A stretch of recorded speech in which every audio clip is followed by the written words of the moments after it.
In today's show, the Blazers lose a tough one in Miami. We'll talk about the latest trade rumors surrounding the Portland Trail Blazers and go through our Western Conference tiers. Welcome to Locked On Blazers. Let's get into it.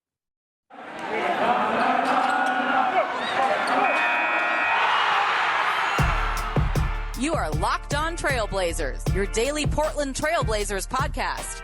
Part of the Locked On Podcast Network, your team every day. What up, world?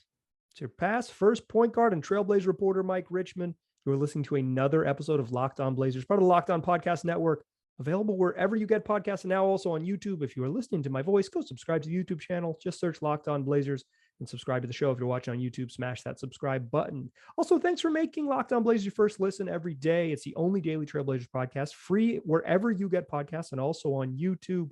We post a new show every weekday, so join us there and make it part of your daily routine as your first listen every day. In today's show, we're talking about the Blazers lost to Miami Heat.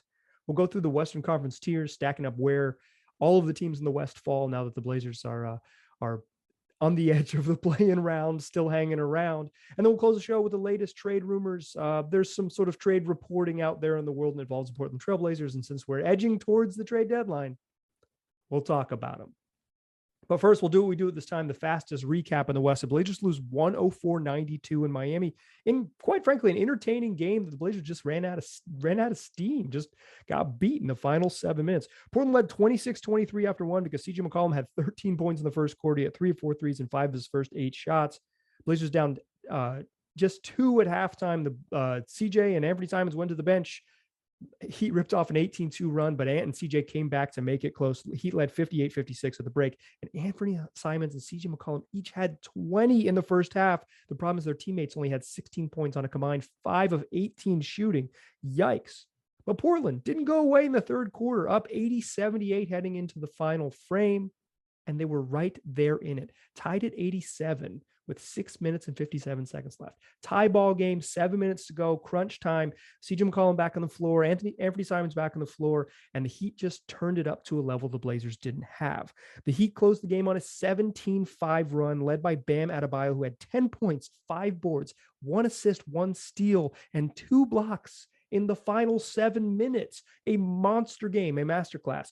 Adebayo's 4-5 from the field and had an assist. He scored or assisted 5 of the final 6 buckets for Miami. He was everywhere. He was the best player on the floor. He was the best player on the court.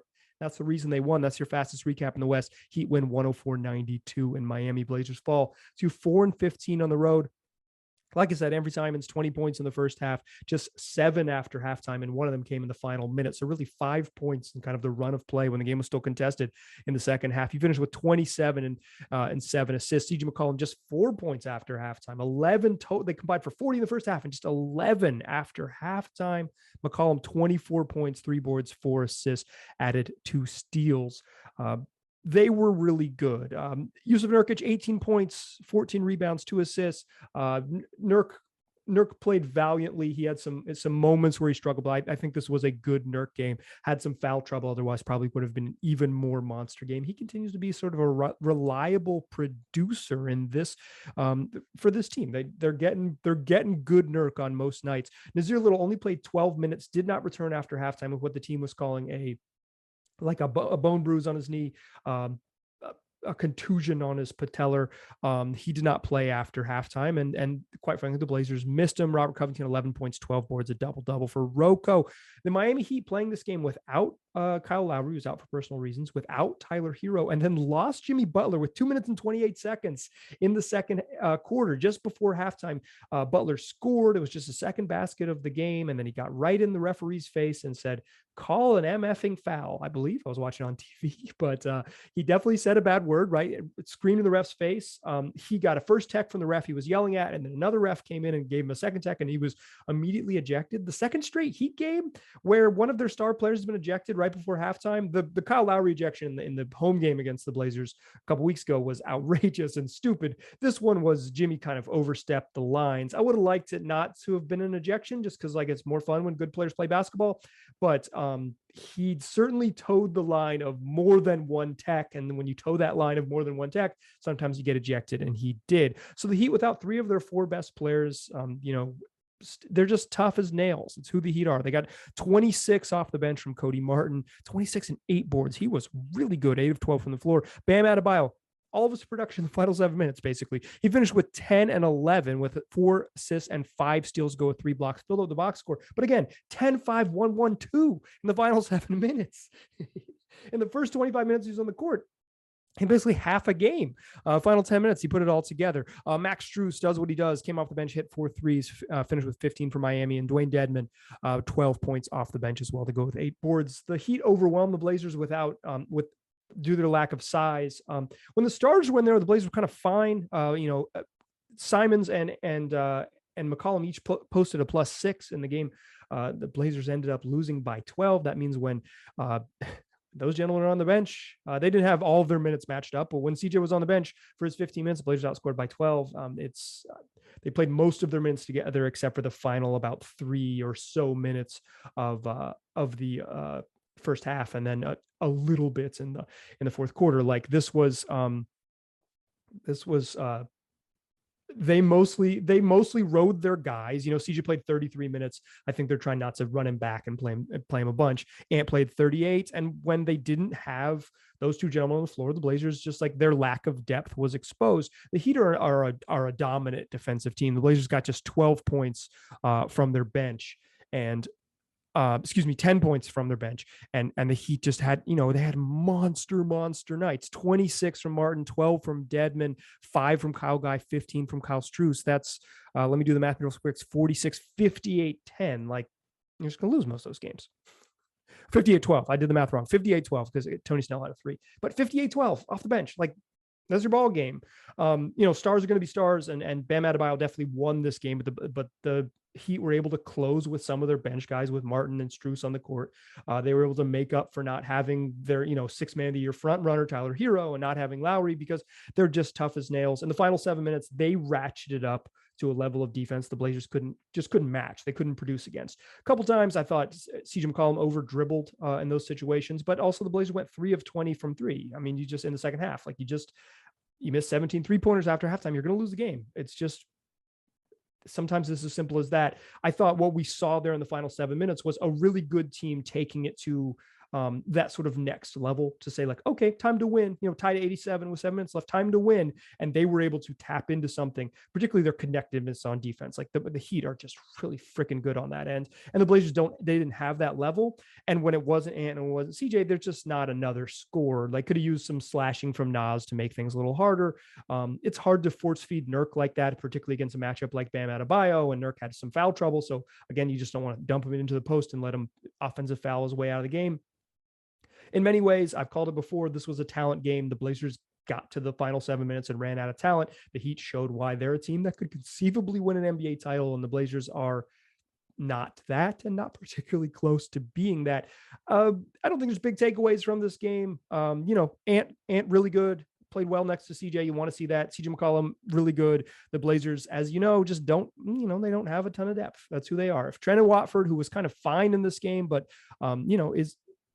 is still a undrafted two-way guy. If he's your backup center, you're going to be limited. I thought Watford was fine in this game, but there was a talent disparity, and the Heat took advantage of it, and it really, really, really showed down the stretch. Second segment, let's shift gears a little bit. The Blazers are still find themselves in 10th place, but they're in the play-in round. But I want to do Western Conference tiers, kind of where they stack up in the West, with now that we're past the halfway mark and it's time to check back in. So we'll do Western Conference tiers in the second segment. Before we do that, let me tell you about betonline.ag, the fastest and easiest way to bet on all your sports action. Whether you want to bet on the Blazers, there's props, there's individual player props in every single Blazers game. There are live odds that you can bet on after the game starts. You can bet on live odds, like right there on the website. You can also bet pregame on money line. You can bet on you can get your spread. You can get whatever it is you want. All the action you could ever need. So if you're trying to spice up the end of this Blazers season, betonline.ag is a wonderful place to do it. And they're giving you a deal. If you go to their website, betonline.ag, use the promo code LOCKEDON, you'll get a 50% welcome bonus when you're making your first deposit. Don't wait. Go take advantage of this one. It's betonline.ag, where the game starts. All right. So we talked about the Blazers' loss to the Heat. Just a game the Blazers weren't as good as the other team. It happens. I think it's going to happen a lot. This is kind of like the little T tanking. They just didn't have enough talent. But good to see Ant play well. Good to see CJ play well. Going up against an elite defense, you can see sort of where the Blazers' shortcomings in this one. I don't think this was an effort problem. I don't even think it was an execution problem. I think this was a game that came down to it, and the Heat had a level of defense that the Blazers couldn't hang with. And on the other end, the Blazers aren't that type of team that can sort of match with defensive stops. This was a talent game the Blazers lose. But now let's talk about Western Conference tiers. I do this from time to time, probably about once a month. It is my version of a power rankings but in opposed to just ranking teams, I put them in groups, put them in groupings, kind of figure out where teams stack up in the West. It's sort of a better way for me to think about teams, as opposed to like, this is the best team, this is the fourth best team, as opposed to this group is good, this group is in a tier below, things like that. So we'll run through all 15 teams in the West, kind of a check in on what's going on in the Western Conference. I've got 6 tiers this time. The number of tiers changes depending on what my feelings about teams. 6 tiers this time, and at the top of that list, your Phoenix Suns. Maybe not your Phoenix Suns. Brendan Clean's Phoenix Suns, host of Locked On Suns. The Suns might be the best team in the NBA. You know, they're fifth in offense. They're second in defense. They're the only team in the NBA with the top 5 offense and top 5 defense. If they want to win the West, it's there for them. It's there for them. If they want to be the number 1 seed in the West, they can go get it if they want it. They're that good. There's a reason they were in the NBA Finals last year, and they look as good, if not better than that, because they've discovered some end of the bench guys with Jaden Smith and the signing of Bismack Biyombo, where they've kind of juiced up their front line. I'm a big time believer in the Suns. Do not get caught up in the Chris Paul for MVP talk. Devin Booker is the best player on the Suns. That's the last thing I'll say. Warriors are also in this tier. 2 teams in this top tier, Suns and Warriors. The Warriors are without Draymond Green. He's not going to play for the next, they have 6 more home games on a season-long 7-game homestand. He's not going to play in any of them. They play a bunch of bad teams in that stretch. We're going to see how good Steph Curry and sort of the surrounding parts are. It's going to be a lot of minutes for rookie Jonathan Kuminga, who's going to start in the place of Draymond Green. The Warriors are an elite defensive team with Steph Curry, and that is a potent combination. It's how they've won multiple titles. The next tier down, I've got 2 teams. I got the Utah Jazz and the Memphis Grizzlies. There are only 2 teams in the Western Conference with a top 10 offense and a top 10 defense. The first one is the Phoenix Suns, and the second one is the Memphis Grizzlies. They're for real. There was a question in the Locked On Podcast Network Twitter feed that was like, are the Grizzlies contenders? Yes, is my simple answer. Yes. If they can conceivably make the second round of the Western Conference and have a chance to make the Western Conference Finals, that alone makes them contenders. If you're in that sort of small circle of 5 or 6 teams, 8 if you're in the second round, but like legitimately, 5 teams, yes, the Grizzlies could conceivably be a champion. I wouldn't pick them over the Suns or the Warriors, but right now I think they're a toss-up with the Jazz, same tier as the Jazz. And Utah is scuffling a little bit. Their defense has taken a real step back. They're still the best offensive team in the league, but they're out of the top 10 on defense, despite having maybe the best defensive player, probably the best defensive player in the league. With all due respect to Draymond Green and Giannis Antetokounmpo, Rudy Gobert's fantastic. And if you can't put together a top 10 defense with him, an all-time great defender in the middle, it's because the rest of your team stinks on defense. And that's kind of what they're dealing with. Always the bugaboo or the problem with the Jazz was their lack of perimeter defenders. They haven't addressed that. For me, still a huge concern for them when they get into postseason basketball. They're in tier 2, and I think they're further away from that top tier than the Grizzlies, but both of these teams are a step down from the other 2. In tier 3, I was going to put one team by itself, the Dallas Mavericks, but I really think the Denver Nuggets belong in this tier along with them. That's your tier 3, Dallas and Denver. The Mavs have the 4th best defense in the NBA. What the hell? They're a below average offensive team with a top 5 defense. It's all credit to Reggie Bullock. sort of. I mean, yeah, honestly, yes. So, a great deal of credit to Carolina legend Reggie Bullock, but like, Jason Kidd's got that group really, really defending. If they ever get back, this was a couple years ago, the most efficient offense of all time. I think they can get better on offense. And if they maintain this level or close to it of a top 10 defense, this is a very good team in Dallas. I thought I was going to drop the Nuggets down, but I think they're better than the next tier. Nikola Jokic might be the best player in basketball. He's certainly one of the 4 best players in basketball. I think there's a clear 4 with Steph Curry, Giannis Antetokounmpo, Kevin Durant, and Nikola Jokic. I think LeBron James is 5. Sorry, Bron. But like, if you have one of those guys, your team, there's just a baseline for success. The Nuggets are, they made a trade to go for it, adding Bryn Forbes to a bench unit that desperately needs some pop. So, yeah, I think the Nuggets, while I'm a little sketchy on them in tier 3 as the same level of Dallas, I think they belong there just because I'm a believer in Jokic. Tier 4, I have 2 teams. I was going to have 3. That's the Minnesota Timberwolves and Los Angeles Lakers are your tier 4 teams. The Wolves are a bad offensive team and a top 10 defense. And they have Karl-Anthony Towns and D'Angelo Russell and Anthony Edwards. Respect to the real Ant. No, just kidding. Anfernee Simons' mom calls him Ant. Sorry, there's 2 ants in the league. The Wolves are a top 10 defense. They're not a very good offense, but they've got a lot of length and a lot of athleticism around their stars. I think they have a very legitimate shot to hold on to, to a playoff spot. And yet they lost tonight. Kind of an ugly loss to get themselves there. I'm recording this on Wednesday evening. So you never know with a team like the Wolves. Hard to predict a team like Minnesota. The Lakers are like they're not good. They're 24th in offense and 18th in defense. Like they're below average on both sides of the ball and like actually bad on defense, or actually bad on offense, 24th in offense. Like they should be better. And when they get Anfernee Simons, they'll get better. Or Anfernee Simons, when they get Anthony Davis back, another Ant. When they get Anthony Davis back, they'll probably be better. But their roster makes no friggin' sense. I thought it was going to be better. I thought it was going to work out. They were going to figure out the Russ thing. They have not figured out the Russ thing. He's a negative on the court. LeBron James is fantastic. It's his 19th NBA season. He's still the 5th best player in the league or something like that. It's absurd. I am maybe putting them here out of weird Lakers. I don't know. A hubris is the wrong word because it's their hubris. Lakers exceptionalism.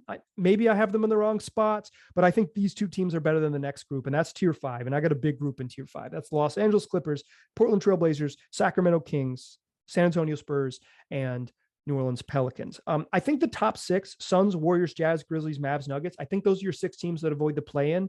Then I think that's like the Wolves Lakers tier. I think those teams are pretty much a lock to be in the play-in, but like maybe not make it out of the play-in because of their flaws. I'd probably pick the Lakers in a single elimination game, but they have nights where they suck. Then there's these teams, these 5 teams, Clippers, Blazers, Kings, Spurs, Pels. One of those teams has to finish. I mean, 2 of those teams are going to finish 9th and 10th, right? The Clippers are right there, and they're the 5th best defense in the league. They're an elite defensive team. No Paul George for an extended period. They're missing their horses with no Kawhi, no Paul George now, but they're just an elite defensive group. And if you're an elite defensive group, you can kind of just hang around in games. There's going to be some games when you can't hang and you lose because you can't score, but your defense will keep you in regular season games. Like that's kind of the path to being a pretty good regular season team. It'll show up later down the line if you can't score, but like, I think the Clippers are likely to hang in there even without Paul George, just because they're such a good defensive team. Ty Lue can coach his ass off. So like some Blazers, Kings, Spurs, Pels, one of those 4 teams is going to get 10th. The Blazers might just fall into it because they're just too talented to drop out, and the Spurs like don't want it. They're going youth movement. Pelicans can't sustain excellence, and the Kings are the Kings. They never do you any favors, even when you need them to finish 10th ahead of you. Full disclosure, the Kings are playing a game right now against the Detroit Pistons as I'm recording this. So I don't know the exact standings in the West, but the Blazers after losing are a game ahead of the Kings. That might be a half game ahead of the Kings by the time you listen to this program, if the Kings beat the Pistons in Sacramento tonight. But like the Kings, like this group is just the group of just teams that are bad on defense. The Blazers are 29th. The Kings are 27th. The Pelicans are 24th on defense. defense. These, you're bottom 5 defense, you're a bad team in the league. These are bottom 6 defenses. It's kind of the reverse of the Clippers. I think they're going to stay there because of their defense. I think these other teams are going to have trouble climbing back out because they're bad defensive teams. That's your 5th tier. 6th tier, 2 teams that are bad on purpose. OKC and Houston, we don't need to spend much time on them. 2 teams I like, they're sort of futures, but their presence, these are bad basketball teams. I think that's the way to say it. Those are your tiers 1 through 6. We'll do this again after the trade deadline. After teams make moves, we'll kind of reassess where everything is. But right now, I think the Blazers are right in that mix of like going to end up in the 9th or 10th playoffs playing round, because they're not good enough to drop. They're not good enough to climb out of it, and they're not bad enough to drop out of it. The Blazers look like a play-in team, for better or for worse. This is a team that's likely going to feels like they're going to play a postseason game unless something dramatically shifts. Here's the thing. Stuff might dramatically shift. We get the trade deadline in 22 days from as I'm recording this, the 21 days, 3 weeks as you're hearing this. There's some trade rumors. I rounded up the best of them. We'll talk about them in the second segment. Is Ben Simmons still on the Blazers radar? Spoiler. Of course he freaking is. We'll talk about that in the third segment. Join me there. Still a pass first point guard. Still Mike Richmond. You're still listening to Locked On Blazers. We talked about the Blazers loss in Miami, a talent loss. We talked about the Western Conference tiers. I have the Blazers in my 5th tier, a team that's going to be right around the play-in line. Now let's talk about trades. We're 3 weeks away-ish, 22 days as I record this, from the trade deadline. There's some rumors, the reporting from The Athletic today. There was a roundtable posted, written by John Hollinger, Sam Amick, and David Aldridge, and they talked all about Ben Simmons. He's the biggest domino.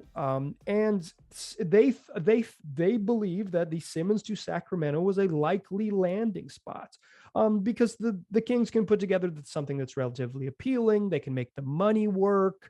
It's just, and all 3 of them, Hollinger, Amick, and Aldridge, believe that like Philly really won't sit this out. They really won't hold Simmons after the trade deadline, although they keep saying that they will, and blah, blah, blah, blah. All 3 of those gentlemen believe that Daryl Morey and the Sixers will pull the trigger. They will finally make a trade, free Ben Simmons, or free themselves from Ben Simmons, depending on how you want to view it, and do a deal at the deadline. And the Kings being a likely suitor, or perhaps at this point the most likely suitor. A few hours later, Shams Charania, their colleague at The Athletic, came out with a report citing De'Aaron Fox's agent, specifically repeating something that Fox had told reporters earlier this week, that the Kings had indicated to De'Aaron Fox they weren't going to trade him. They want to build around him and Tyrese Halliburton. If they're not trading Fox and they're not trading Halliburton, if that's true, if you want to believe Shams's report at face value, they're not getting Ben Simmons. So there's some sort of conflicting stuff there. All reports come out for a reason. Why would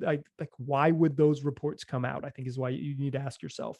The Hollinger, Amick, and Aldridge thing is a little harder to read because it's 3 people kind of discussing. So it's 3 people with conceivably 3 different sources. The Charania thing is like Fox's agent says they're not going to trade him. And if they do trade him, an agent is on the record saying they said they weren't going to trade my client. If they do trade his client, the Kings look bad. It's a way to like put a little pressure on the Kings. If you really want to do this, you're going to look bad in public. That is my read on the situation. When you put your name in the story, at least this podcaster is going to ask, why would you do that? Because everything is anonymously sourced, and then you leave it to guess. When something is specifically sourced, there's a reason why it was that. And I think that's to put a little pressure on the Kings. So if a Kings trade isn't going to happen, well, here's the good friggin' news. According to that same report from Hollinger, Amick, and Aldridge, there are teams still monitoring the trade. I saw a similar report from Michael Scotto of Hoops Hype. The Atlanta Hawks, the Portland Trailblazers, the Minnesota Timberwolves, and the Indiana Pacers, in addition to Sacramento, are all still suitors in the Ben Simmons saga. They're all still talking about it. And you got to believe that with the Blazers, this means, hi, Daryl, it's me, Joe Cronin. Is a CJ McCollum package still off the table? It is. Click. Hi, Daryl. It's me, Joe Cronin. Is a CJ McCollum's package still off the table? We can talk about it. Great. Let's talk. Like that's the level they're at. They're not discussing. The Blazers aren't discussing a Dame for Ben Simmons swap. So just like throw that out. What they're discussing is the thing that's been obviously right in front of them forever is a CJ McCollum trade plus other things. And what are those other things? Is that palatable? If it comes to that, if we get to the deadline, it comes to that, that's a type of trade that could happen. There's been some reporting that the Sixers would like to, from Keith Pompey of Philadelphia Inquirer and the new and returning host of Locked On Sixers, shout out to Keith Pompey, that the Sixers want to include Tobias Harris in the Ben Simmons trade because they want to get off his money as well. That makes it a little harder for the Blazers. Like it's hard to see just because the Blazers don't have big salaries to kind of make it all happen. But like if the Blazers are monitoring it, they're monitoring it, asking the same question they've been asking for 8 months since July, right? Like since it all went to hell for the Sixers in the playoffs, is like, hey, CJ for Simmons. Let's talk about it. If it's on the table, we'll talk. If it's not on the table, we'll keep it moving. I think that's what to read into like the Blazers are monitoring the situation. Another little thing from this story is that this was like a little blurb on the Trailblazers from the same reporting from The Athletic that suggested Jerami Grant and Jaylen Brown are, and this is, I'm going to quote here, the types of talents that would achieve that goal. That goal being kind of soothe Damian Lillard's angst over the direction of the franchise. That does not mean necessarily that the Blazers are like, that Jaylen Brown is being like linked to the Blazers in trade rumors. In fact, I think most reporting out of Boston suggests the otherwise is that they want to keep the Jays together, Jason Tatum and Jaylen Brown, and they want to trade anyone else to make it happen. But I think that gives you a sense of kind of like the tier of player they want. A big rangy wing who can score and defend, and Jerami Grant and Jaylen Brown, at least two players that are conceivably tradable, seem to check that box. There was some reporting today that Jerami Grant only wants to be traded to a team where he could be, this is from Jake Fisher, a Bleacher Report, could only be traded to a team where he could be the primary option. That seems like posturing from Jerami Grant, but it's also true. Like he left it to some extent, like he left the Denver Nuggets for reportedly about the same money that he got in Detroit because he wanted to be the featured guy. So like Jerami Grant sees himself as the star and the lead of a team. He wouldn't be that in Portland, so maybe that's not palatable to the Blazers, but I kind of think like get talent and figure it out later. If you can get Jerami Grant for the right deal, talk to him about being the second option and he'll be a primary option, not the primary option. I wouldn't read too much into the Jaylen Brown stuff.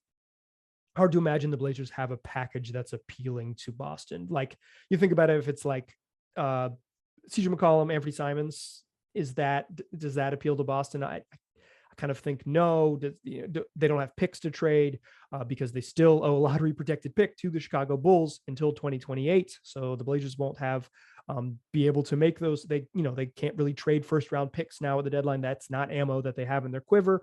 So I can't see Jaylen Brown kind of happening, but I think it's like a name like, yes, Jaylen Brown on the Blazers would be awesome. And if they could make it happen, he's a great fit.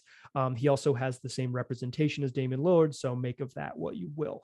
The other thing to know on the Blazers trade front is that Myles Turner has a stress fracture in his foot and is going to be out till after the trade deadline, which I think makes trading for the Indiana Pacers center a little bit less palatable. I mean, maybe there's something to be said for the Blazers trading for a guy who's injured, allowing them to tank and then also improve. Maybe that is their twofold, their twofold plan to be bad now and good later. But trading for a 7-footer with a stress fracture in his foot is just, it's real. That's a risk. That is a real risk over, Myles Turner's under contract for next season and would enter free agency in the summer of 2023 or the following summer, in the summer of 2024. So you have some team control. He'll be around next season. It's not super risky, but it is risky. John Hollinger wrote in that same Athletic piece that kind of at the trade deadline, it's hard for executives, hard for teams of rival teams to get someone's like true medicals available to them the way you can in maybe other parts of the year, like a free agency, et cetera, et cetera. And in addition, he said like unwinding a trade for medical reasons if a guy fails a physical can get a little dicey, and it usually would happen after the trade deadline. So then you've made your big trade and now you're unraveling it and guys come back and it's a mess and it's probably not doing good business with the people you did business with and blah, blah, blah, blah. So Myles Turner, I don't know if he's off the block, but I think he has become less appealing. And he was one of the big names who's going to be traded and a guy who's been continuously linked to Portland by a variety of national reporters.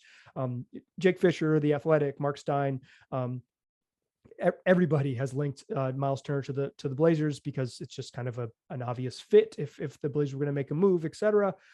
But I think the stress fracture news makes it slightly less palatable. That's the trade roundup, the news you need to know. Simmons, Turner, Jerami Grant, even a Jaylen Brown sprinkled in there for fun. Jaylen Brown seems like a pie in the sky thing, but yeah, I would say like top choice, top one by a pretty wide margin for my money. I think he's ungettable for what the Blazers have, but like it just, to use a Neil Olshey phrase, in a vacuum, if you could get him, hell yeah, ring that bell. He'd be really good. That's all you need to know. Friday show, Jason Quick of The Athletic is going to join us. I believe I'm kind of teasing this without getting confirmed, but I've asked Jason. He said yes. We haven't nailed it down, but it's going to happen next week. Some really fun episodes. Lamar Hurd, Blazer broadcaster, is going to join us. Make sure you listen to that one. That'll be Monday's show of next week. Locked On Blazers just keeps it rolling. We'll have mailbags next week. We're going to have all types of fun, 5 days a week, free wherever you get podcasts. Make this show your first listen. And why not? How about check out Locked On NBA to get a view of what's happening in the whole league? Make that your second listen. Make it part of your daily routine. Come back and join us. Tell your friends to do the same. Appreciate you listening. Talk to you soon.